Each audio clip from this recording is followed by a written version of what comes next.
Get me to the disco on time. It's beautiful, isn't it?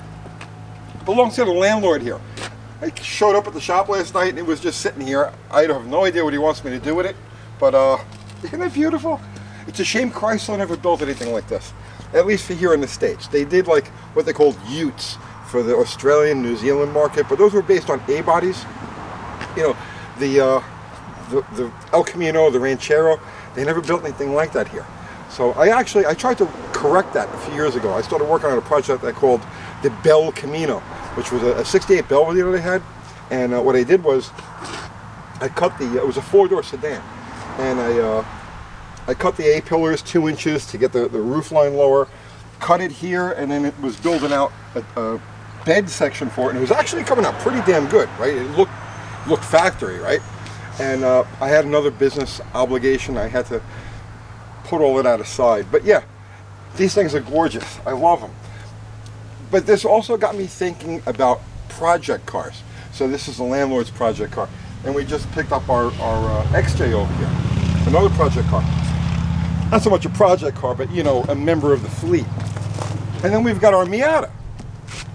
And I thought this would be a good time to talk about if you're looking to start a project, right? What's the best criteria? What are the things you should look for in a car before you commit to actually buying one and working on it? And here's the best advice I can give anybody. And this is what I stick to myself. First, pick a car that was produced in great numbers. Then, make sure that it has a cult following. You want a car, you want a vehicle, car, truck, whatever, a Jeep. You want a vehicle that has a widespread, active cult following. And once you find that, you'll find all of the information you could ever use. You'll find reproduction parts, you'll find original parts. You know, you'll find a community built up around that car. And that makes life so much easier. Like for instance, there's tons of ways to get into a cheap Jeep, right? You got the Compass, the Patriot, all of these different later model Jeeps that you could buy for a song. Less than I paid for this. But they don't have a cult following. They're not considered to be timeless, enduring. People don't love them. They use them as utilities. They'll take them out in the trails and beat the hell out of them, and they leave them where they die, right? Or they just end up at pull apart because they don't have that long-lasting, rugged, easy to service, easy to work on persona that vehicles like the XJ does. By the way, following up on yesterday, changed the caliper and the hose on this thing, put about 50 miles on it this morning with the air conditioner blowing and everything. It's perfect. That was the problem. And for future reference, when it's a hose, the way you check to see if it's a hose or a caliper, when it's a hose, you just have somebody lightly tap the brake pedal while you spin the wheel. If it doesn't release almost immediately, it's the hose. UPS check. But that's the key thing to this. Widespread cult following. I can get any part I need for this. I can source any bit of information. It's the same with our vintage cars. Now there are lots of rare, exotic, beautiful vintage cars. Like for instance the Hemi GTX over here. And it does have a cult following. But it wasn't produced in great numbers, and so parts are dear, right? You're going to pay through the nose for any little thing you need on a car like that. And as far as mechanical parts goes, you're at the mercy of hoarders. You're at the mercy of people who, you know, they want top dollar for everything. But when you pick a car like this 1966 Dart, there's a huge aftermarket support network for these cars.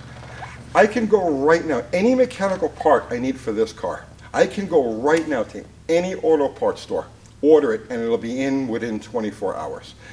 Any brake part, any hose, any mechanical part on the engine, a water pump, distributor, carburetor, I mean anything I need. And as far as like the soft parts for the inside, rug kits, seat kits, it's all available, it's everywhere. Whereas if this was, let's just say for example, this is a 66 Dart, but let's say it was a 66 Monaco, right, a C-body. not nearly as many things are going to be available. They didn't produce them in as great numbers, and it doesn't have, those cars don't have a widespread worldwide cult following. So the parts stores, the aftermarket isn't going to support something like that the same way they would support something like this. Our Miata is an example of combining two of these principles. So the Miata itself has a huge worldwide cult following, especially these NA models with the flip-up headlights. Every single nut, bolt, washer, clamp, anything you need for this car, you can get cheap, easy. Any information you need to find on this car, it's in abundance. The engine that's in here is a Slant 6. Right? Now think about it, right? That's an engine with a huge worldwide cult following. Very easy to get parts for. Anything you need. Information. The world of Slant 6 is available cheap and easy. So here we combined two separate things, right, that are of that cult following. If you're building your first project, you're going for your first project, this is crucial. You don't want an orphan car. I pass on one of the roads up here. There's a '69 Eldorado parked out on the grass. What a beautiful car, okay? And I'm sure it's cheap. It's been sitting there for a long time. I'm sure it's cheap. I won't knock on the door. I won't call the number, because I know it's a very complicated car. It wasn't produced in great numbers. The little things you need to keep the AC working, or the heater controls working, or whatever happens to be, whatever mechanical system for the car, not going to be cheap and easy. You're going to have to go hunt for it. You're going to have to pay through the nose for it. And it's the same thing like with that El Camino. You can't go wrong. You absolutely cannot go wrong with any classic era Chevrolet product from 1955 through the 1980s. Everything you need, anything you can imagine, is available through the aftermarket. People love those cars. A huge global worldwide following, probably the best in the world. The only exception possibly the Corvair, right? But all of your basic Chevrolets, you can't go wrong. Now you take, let's say, a Buick or an Oldsmobile, which same basic car, but all of the trim is going to be a little bit different. All of the little odds and ends are going to be different. And even though it's the same, a Skylark is going to be the same as a Chevelle, you're going to go scratching for Skylark parts, and the Chevelle stuff will just fall out of a tree. So these are the things you want to think about before you start on a project. You want to make sure that anything you decide that you're going to devote your time to, your energy, something that you're going to keep, right? Something that you're going to put yourself into, you want to make sure that it's something that's available, it's accessible, that the world recognizes as. You'll pay a little bit more going in because you're fighting a cult. You know what I mean? So anything that's worth having, you're going to be in competition to acquire it. But once you get past that part of it, it really is. It makes the difference. It makes life much easier in the long run.